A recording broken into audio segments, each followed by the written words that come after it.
जय माता दी। जय माँ कामाख्या। देव राधा ट्रस्ट सत्यवाणी चैनल।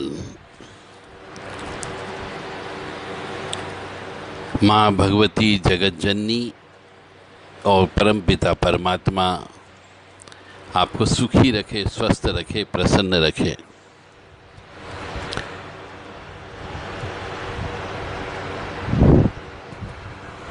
कुछ प्रश्न ऐसे होते हैं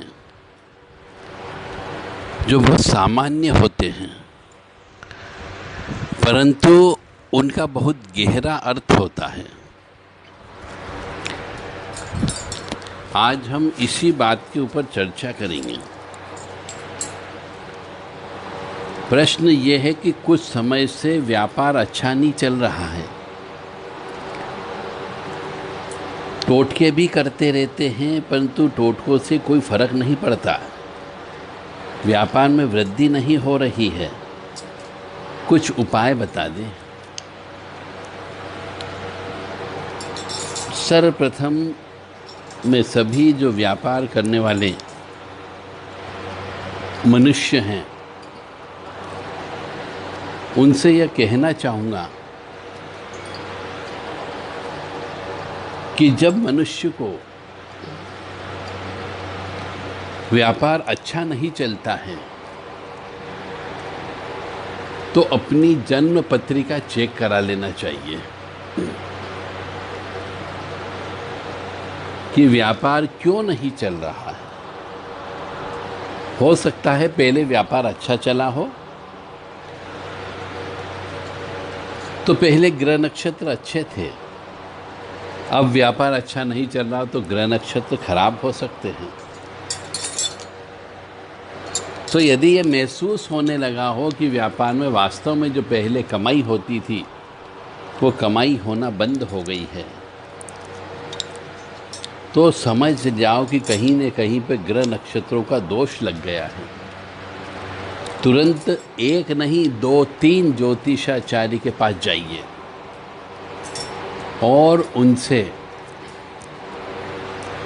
अपनी जन्म पत्रिका चेक करा लें कि यह व्यापार में वर्तमान में हमें कमी हो रही है, घाटा हो रहा है, या प्रॉफिट होना कम हो गया, बिक्रा होना कम हो गया है। तो वो ग्रह नक्षत्र बताएंगे आपको कि कौन सा ग्रह नक्षत्र खराब हो गया है जिसकी वजह से आपके व्यापार में नुकसान हो गया।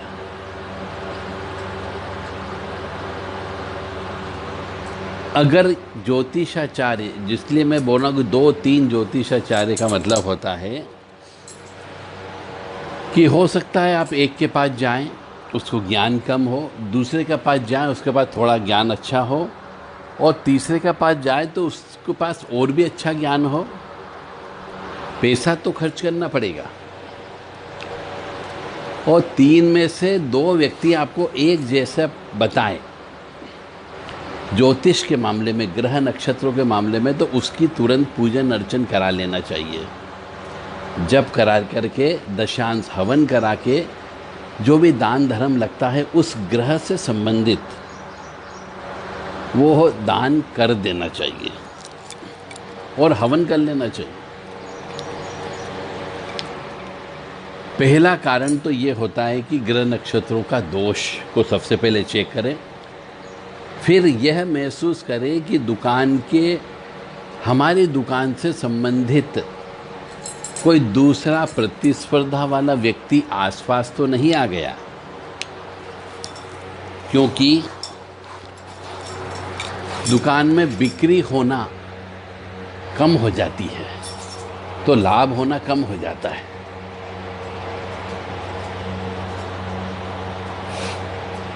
तो जब दुकान में बिक्री होना कम हो जाती है, तो लाभ होना कम हो जाता है, तो इसका मतलब हुआ है कि आप जो अपनी दुकान पर चीज़ें बेचते हो उसको बेचने वाला दूसरा व्यक्ति पैदा हो गया आपके आसपास।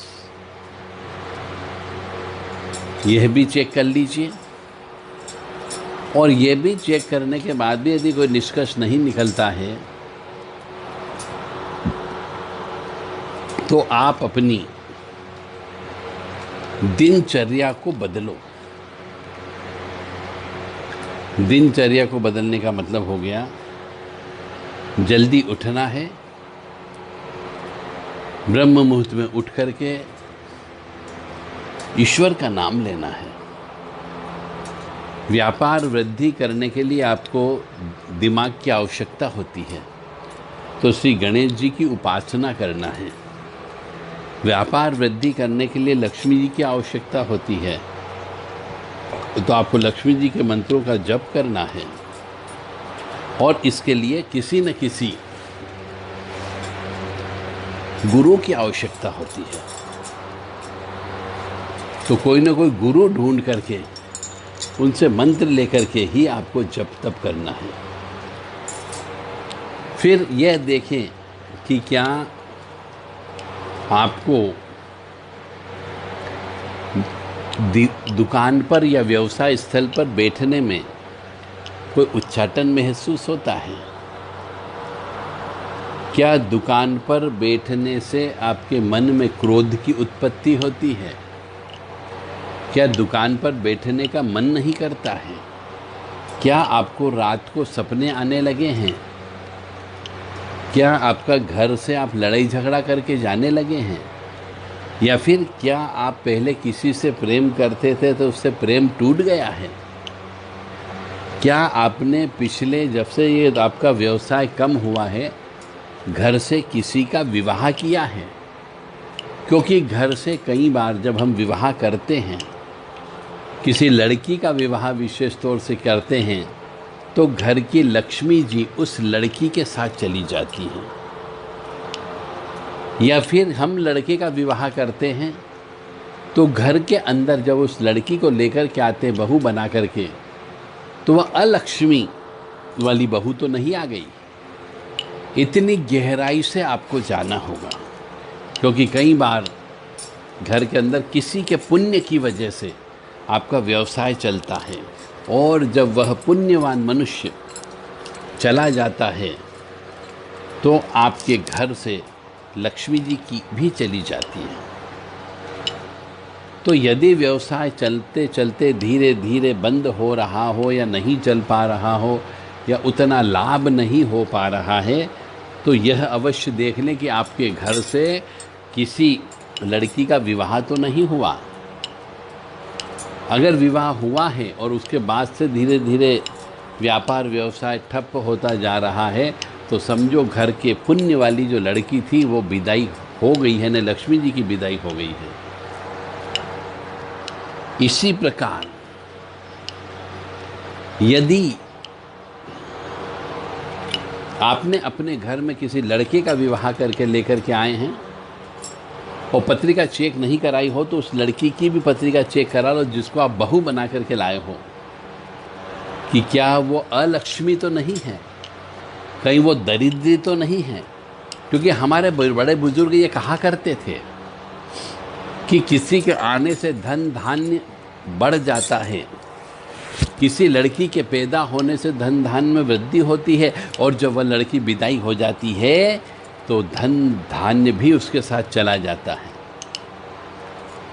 इसी प्रकार यदि हमारे घर में जब से ये व्यवसाय कम होने लगा है और धीरे धीरे व्यवसाय बंद हुआ है, कई जगह हमने सुनने में आया कि जब तक हमारे दादाजी थे व्यवसाय बहुत अच्छा चलता था, या हमारी दादी थी तब तक व्यवसाय बहुत अच्छा चला, और उसके बाद में व्यवसाय चलना धीरे धीरे बंद हो गया, क्योंकि वो दादा जो थे वो मर गए, यानी पुण्य अपने साथ लेकर के चले गए। कई बार दादी होती है, वह चली जाती, मर जाती है, तो पुण्य अपने साथ लेकर के चली जाती है, तो पुण्य साथ में चले गए, यानी अब आपके पुण्य बहुत कम हो गए, उसकी वजह से अब आपको व्यापार व्यवसाय में नुकसान होने लगा है। तो ऐसे बहुत से सिम्टम हैं जिनसे पता लगाया जा सकता है कि व्यापार व्यवसाय में इफ़ेक्ट कैसा हो रहा है। एक बार और पुनः बता देता हूँ शॉर्ट एंड स्वीट में, कि यदि आपका व्यवसाय धीरे धीरे बंद हो रहा है, या बंद हो गया है, या लाभ होना कम हो गया है, या घाटा होने लगा है, तो सर्वप्रथम पहले अपने ग्रह नक्षत्रों को चेक करवा लें। यदि कोई दोष होता है तो उन दोषों का शमन करें। यदि कोई पाप कर्म आगे आ गए तो उन पाप कर्मों का प्रायश्चित करें और गाय को भोजन कराएं, कन्याओं को पूजन करके भोजन कराएं, मीठा भोजन कराएं और दुर्गा सप्तशती का पाठ करके हवन करवाएं, रोजाना रुद्र अभिषेक करवाएं। ये प्रायश्चित कर्म है। पूजा करने से निश्चित तौर से लाभ होता ही होता है।